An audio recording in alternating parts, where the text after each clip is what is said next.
Praise the Lord. கலாத்தியர் 2ஆம் அதிகாரம் 20வது வசனம்.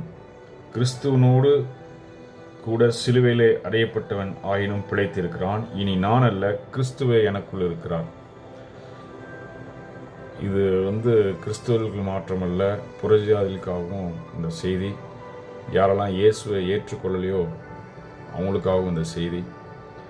அதாவது ஏன் இயேசு பின்னாடி நாங்கள் போகிறோம் அப்படின்னா, கிறிஸ்துவர்கள் இது மத மாற்றத்துக்காகல, இது ஒரு மனமாற்றம். முதலாவது மனமாற்றம் உண்டாகுது. அதுக்கு பிறகு உங்களுடைய கேரக்டர், எப்போ நீங்கள் இயேசுக்குள்ளே உண்மையாக வரீங்களோ இயேசுனோட கேரக்டர் உங்களுக்குள்ளே வரும். இயேசுனோட கேரக்டர் என்னென்னா, அவர் எல்லாத்துக்கும் அன்பாக இருந்தார், எல்லாத்துக்கும் உதவி செஞ்சார், மனிதனோட பாவத்தை அவரே ஏற்றுக்கொண்டார்.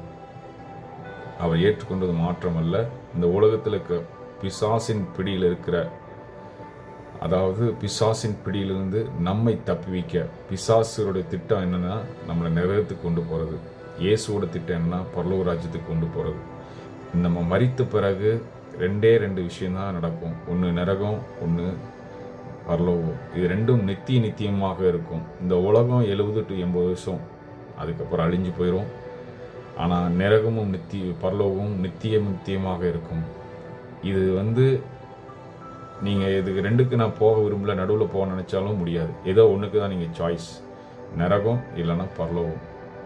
அதான் இயேசு என்ன சொல்கிறாருன்னா, என்னை விசுவாசிக்கிறவன் எவனோ தன் ஜீவனை தன்னைத்தானே வெறுத்து தன் சிலுவை எடுத்து பின்னாடி வரும்போது, இயேசுவை விசுவாசிக்கும்போது, அவருக்கு நம்பும்போது, அவருடைய மரித்து உயிர் தெழுந்தார் என்று நம்பும்போது, அவருடைய இரத்தத்தினால் நீங்கள் கழுவுப்படுறீங்க. முதலாவது கழுவு பாட்டம் அல்லாமல் அவர் மீண்டும் உங்களுக்கு ஒரு நித்திய ஜீவனை வாழ்க்கையை தருகிறார்.